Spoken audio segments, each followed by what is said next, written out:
여러분 안녕하십니까? 7월 10일 SBS 뉴스입니다. 트럼프 미국 대통령이 폼페이오 국무장관의 3차 방북 이후에 첫 반응을 내놓았습니다. 김정은 위원장에 대한 신뢰감을 거듭 표시하면서 중국에 대해선 견제를 나타냈습니다. 워싱턴 정하석 특파원입니다. 폼페이오 국무장관의 3차 방북 이후 사흘 동안 잠잠했던 트럼프 대통령의 트위터에 다시 북한 관련 언급이 올라왔습니다. 북한 김정은 위원장이 싱가포르에서 서명한 계약, 더 중요하게는 그때 한 악수를 지킬 것으로 확신한다고 말했습니다. 폼페이오 장관의 방북 성과와 관련해 빈손 방북이라는 야당과 언론의 비판을 적극 진화하려는 의도로 읽힙니다. 북한에 대해선 신뢰를 접기 전에 비핵화 약속을 지키라는 압박의 의미도 담은 것으로 보입니다.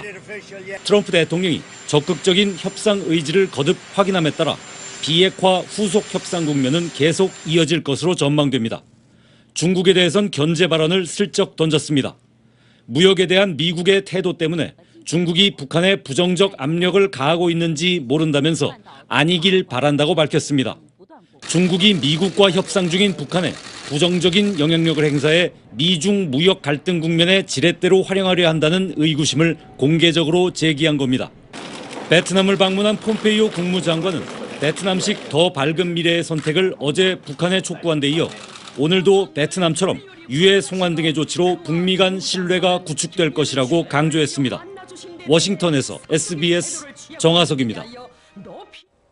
미국 국방부는 북한의 한국전 참전 전사자 유해 송환에 대한 준비가 되어 있다고 밝혔습니다. 로버트 매닝 미 국방부 대변인은 기자들과 만나 유엔사는 북한으로부터 유해를 받아 본국으로 송환하는 일을 할 것이라며 이같이 말했습니다. 매닝 대변인은 유해 송환 일정 등에 대해서는 외교 관행을 따라야 한다며 구체적인 일정을 제시하지는 않았지만 국무부가 주도하는 송환 노력을 지지한다고 강조했습니다. 제임스 매티스 국방장관은 지난달 말 기자들과 만난 자리에서 6.25 전쟁 당시에 전사한 미군 유해 송환은 유엔 사령부를 통해 이루어질 것이라고 밝혔습니다. 인도를 국빈 방문 중인 문재인 대통령이 삼성전자 공장 준공식에 참석한 데 이어 이재용 부회장과 따로 만났습니다. 인도의 성장에 삼성이 큰 역할을 해서 고맙다며 격려했는데 국정농단 재판이 아직 끝나지 않은 상황에서 이재용 부회장과의 만남이 적절한 건지 논란이 일고 있습니다. 현지에서 정유미 기자입니다. 인도 국빈 방문 둘째 날, 문재인 대통령이 모디 인도 총리와 함께 현지 삼성전자 휴대전화 공장 준공식을 찾았습니다. 행사장 앞에 대기하고 있던 이재용 삼성전자 부회장이 차에서 내린 문 대통령 앞으로 다가와 90도로 인사합니다. 5초 남짓한 시간 동안 4차례나 허리를 숙이고 문 대통령도 웃음 띤 얼굴로 악수합니다. 문 대통령은 행사 시작 전 대기실에서 이 부회장을 불러 5분 동안 별도 만남도 가졌습니다. 인도가 고속 경제 성장을 계속하는데 삼성이 큰 역할을 해줘 고맙다며 한국에서도 일자리를 더 많이 만들어달라고 당부했습니다. 이 자리엔 홍현칠 삼성전자 서남아 담당 부사장과 조왕기 제1부속비서관이 배석했습니다. 문 대통령은 축사에서 공장이 활기를 띨수록 양국 경제도 발전할 거라며 우리 기업에 힘을 실었습니다. 노이다 공장이 인도와 한국 간 상생 협력의 상징이 될 수 있도록 한국 정부도 최선을 다해 뒷받침하겠습니다. 준공식장으로 향하던 중 모디 총리의 깜짝 제안으로 두 정상이 시민과 함께 지하철을 타기도 했습니다. 문 대통령은 오늘 모디 총리와의 정상회담을 통해 우리 정부가 추진하는 신남방 정책에 더 박차를 가할 예정입니다. 뉴델리에서 SBS 정유미입니다. 촛불 집회 때 국군 기무사령부가 계엄령의 검토 문건을 작성한 건 한민구 당시 국방장관의 지시였다는 증언이 나왔습니다. 논란의 중심에선 기무사의 개혁 작업도 본격화하고 있습니다. 권난 기자입니다. 기무사령부 개혁 TF는 문제의 계엄령 검토 문건을 지난 4월에 발견했습니다. 군 고위 관계자는 이 문건이 당시 한민구 국방장관의 지시를 받아 기무사가 작성한 것으로 확인됐다고 말했습니다. 여권은 국회 차원의 진상조사를 예고했습니다. 필요하다면 국회 차원의 국정조사와 청문회도 열어서 반드시 진상규명을 해내고 책임자를 끝까지 밝혀내도록 하겠습니다. 자유한국당은 쿠데타 흔적이 없는데도 적폐몰이를 한다며 반발했습니다. 기무사에 엄밀한 문건이 지난 한 주 난데없이 한꺼번에 쏟아져 나온 배경에 대해서도 분명히 밝혀야 할 것입니다. 기무사 개혁 논의에도 속도가 붙었습니다. 민주당은 기존의 정보 업무를 방첩과 대테러로 제한하고 민간인 사찰을 명시적으로 금지하는 법안을 이번 달 안에 발의할 예정입니다. 수사권한 덥새 헌병이나 검찰단으로 이관하고 현재 대대급까지 배치되던 기무부사관을 군단급 이상에만 두는 방식으로 조직도 축소할 방침입니다. 국방부 차원에서도 현재 4,200명인 인력을 1,500명, 약 3분의 1 수준으로 줄이는 내용의 개혁안을 마련해 오는 19일 공개할 계획입니다. SBS 권란입니다. 동굴에 갇혔던 태국 축구 소년들과 코치 13명 가운데 이틀간 8명이 구조됐습니다. 태국 구조당국은 아직 동굴에 남아있는 5명을 모두 구조할 거라고 밝혔습니다. 정경윤 기자가 보도합니다. 우리 시간으로 어제 오후 7시쯤 태국 탐루엉 동굴에서 소년 1명이 빠져나옵니다. 8번째 구조자입니다. 지난달 23일 동굴에 들어갔던 축구팀 선수와 코치 13명 가운데 구조 첫날 4명, 그리고 이틀째인 어제 4명이 잇따라 구조되면서 이제 동굴에는 5명만 남았습니다. 구조자들은 간단한 진료를 받은 뒤 곧바로 헬기를 타고 치앙라이 시내 병원으로 옮겨져 치료를 받고 있습니다.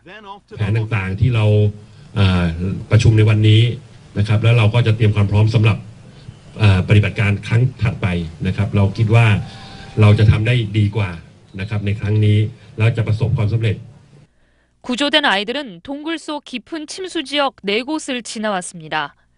물 위로 머리 하나 나올 만큼 비좁은 공간 곳곳을 지날 때가 고비였습니다. 특히 U자형으로 깊고 가파른 곳이 가장 위험했습니다.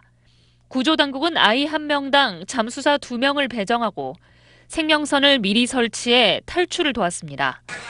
태국 구조당국은 최소 20시간을 쉬어야 하는 잠수사들의 상황으로 볼 때 오늘 구조 작업이 재개될지 여부는 아직 결정되지 않았다고 밝혔습니다. SBS 정경윤입니다.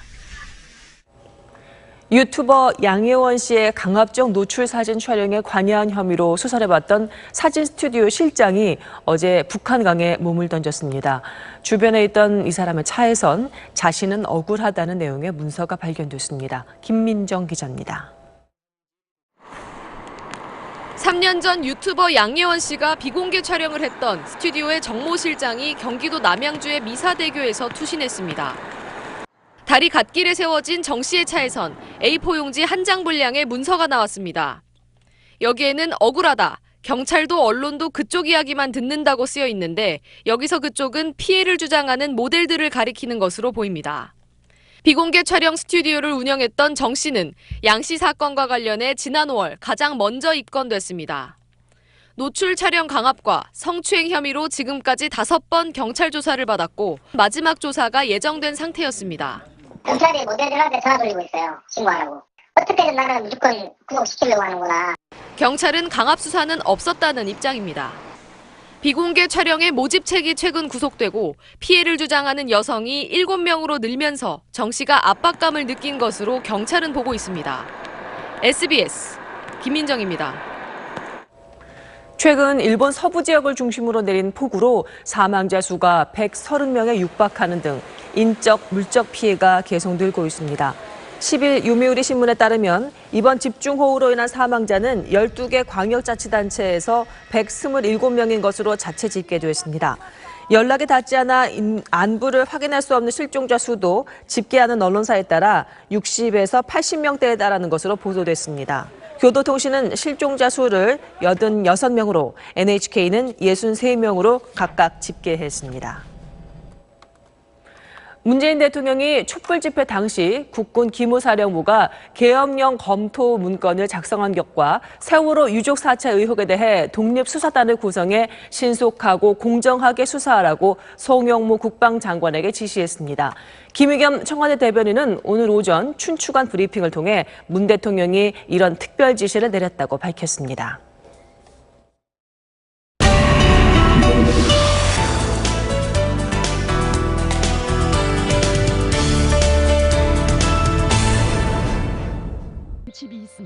북한의 시멘트 주요 생산지인 평안남도 순천에 위치한 시멘트 연합기업소 유치원입니다. 기업소 종업원들이 자녀를 보내는 일종의 직장 보육 기관인데 전국적으로도 모범 사례로 꼽혔다고 선전합니다. 지금은 6살, 낮은 반 어린이들이 근면성을 강조하는 만화를 보고 소감을 발표하는 중입니다. 만화 영화 놀고 먹던 꼴꼴이를 보고 어린이들이 그대로 말해보기를 하고 있습니다. 공장 일을 하고 돌아온 부모를 잘 도우면 이렇게 인공기 별무늬가 새겨진 목걸이를 걸어줍니다. 시멘트 공장과 관련된 교육이나 활동도 곳곳에 눈에 띕니다. 블럭 쌓기 시간엔 시멘트로 만든 아파트 만들기를 하고 그림 그리기를 할 땐 안전모를 쓴 아버지나 시멘트 공장을 그립니다. 시멘트 생산 성과 달성을 축하하는 공연을 하기도 합니다. 며칠 후에 세멘트를 많이 생산하는 혁신자 아버지 어머니들을 축하해서 소박한 공연 무대를 여자아이들은 한복을 맞춰 입고 피아노를 치고 남자아이들은 작은 북을 메고 연주를 합니다. 우리 엄마가 막 힘이란데요. 우리 엄마 떼거리가 슬프기 착해요. 할아버지 때부터 3대가 유치원에 다닌다는 여성은 보육 환경에 만족감을 드러내며 시멘트 생산 의지를 밝혔습니다. 우린 아이들의 행복을 위해서 또 내일을 위해서 더 많은 일을 해야겠구나. 시멘트를 더 많이 생산해야겠구나. 그저 이 생각뿐입니다. 자녀들을 보내는 유치원 영상에서도 생산량을 독려하는 분위기가 역력한 건데 북한엔 시멘트 원료인 석회석이 1,000억 톤가량 매장돼 있지만 정작 기술이 낙후해 실제로는 우리의 10분의 1 정도만 생산 중인 것으로 알려져 있습니다. SBS 김아영입니다. 이어서 오늘의 주식 시황을 알아보겠습니다. 최민지 연구원입니다. 네, NH투자증권입니다. 미중 무역전쟁 우려가 완화 국면에 접어들며 코스피가 4흘 연속 강세를 보이고 있습니다. 6거래일 만에 2,300선 회복에 나서고 있는 모습입니다. 이 시각 현재 코스피는 15.4포인트 상승한 2,301.1을, 코스닥은 7.56포인트 오른 815.84를 기록하고 있습니다. 투자 주체별로는 개인과 기관이 51억 원, 125억 원씩 매도세를 보이고 있고 외국인은 158억 원 매수 우위를 나타내고 있습니다. 현재 대부분의 업종이 오르고 있습니다. 증권과 운수창고가 강세를 기록 중이고 철강, 금속, 건설업 등도 오름세입니다. 시가총액 상위 종목들도 좋은 흐름을 보이고 있습니다. 삼성전자가 3분기 실적 개선 전망과 함께 인도 진출에 대한 기대감으로 2% 가까이 오르고 있고 포스코 등 철강주들도 전일의 약세를 딛고 반등에 나서고 있습니다. 또 외국계 매수세가 유입되고 있는 삼성 SDS 역시 좋은 흐름 나타내고 있고 CJ 대한통운도 수익성 개선 전망에 오르고 있는 상황입니다. 이 시각 현재 원달러 환율은 1.3원 내린 1,110.9원에 거래되고 있고 3년 만기 국고채 금리는 2.107%를 기록하고 있습니다. 지금까지 NH투자증권이었습니다.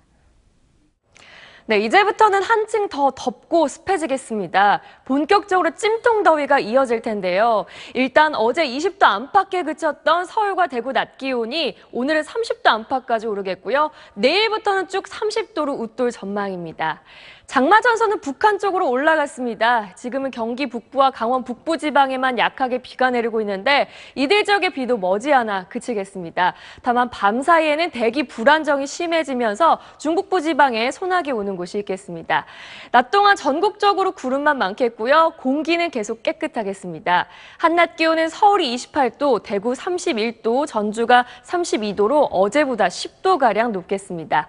당분간 장맛비는 소강 상태에 들면서 낮에는 무더위가, 밤에는 열대야가 기승을 부리겠습니다. 날씨였습니다.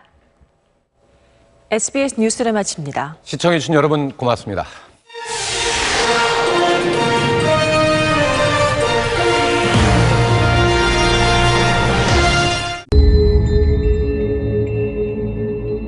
그런 상상 해본 적 있어요? 소미야! 내 이름이 뭐였는지, 내게 가족은 있었는지, 아무것도 기억나지 않는 상상. 나는 대체 누구였을까요?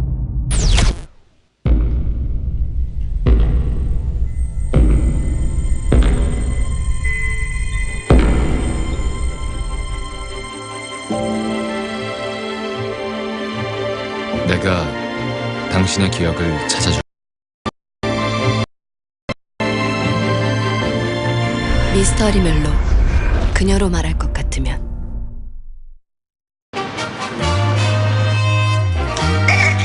깜짝이야.